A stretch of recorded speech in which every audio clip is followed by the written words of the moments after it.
પોરબંદરથી સમાચાર પોરબંદર જિલ્લામાં ભારે વરસાદના કારણે ડીઓએ શાળામાં રજા જાહેર કરી દીધી છે।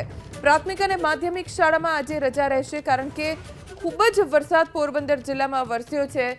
રેકોર્ડ બ્રેક વરસાદ વરસવાના કારણે જળબંબાકારની સ્થિતિ છે।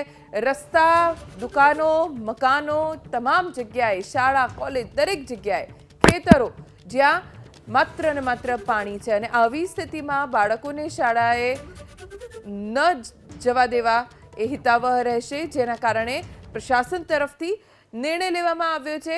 જિલ્લાની તમામ માધ્યમિક અને પ્રાથમિક શાળામાં રજા જાહેર કરી દેવામાં આવી છે। વધુ જાણકારી અમારા સંવાદદાતા અલ્પેશ પાસેથી પ્રાપ્ત કરીશું। અલ્પેશ, શું સૂચન આપવામાં આવ્યું છે? શું આદેશ ડીઓ તરફથી?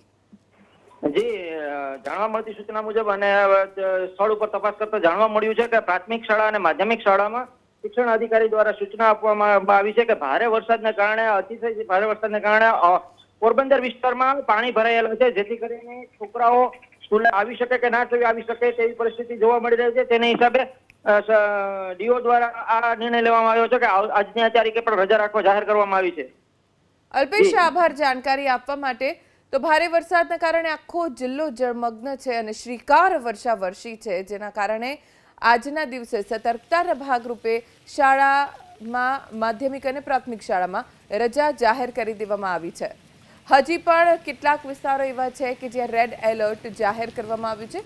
દક્ષિણ ગુજરાત, સૌરાષ્ટ્રના વિસ્તારોમાં આજે પણ રેડ એલર્ટ છે, એટલે અત્યંત ભારે વરસાદ હજી પણ વરસવાની શક્યતા છે, જેથી સતર્કતાના ભાગરૂપે ડીઓ તરફથી સૂચના આપવામાં આવી છે કે પોરબંદર જિલ્લામાં હજી આજના દિવસે પ્રાથમિક અને માધ્યમિક શાળામાં રજા જાહેર કરી દેવાઈ છે।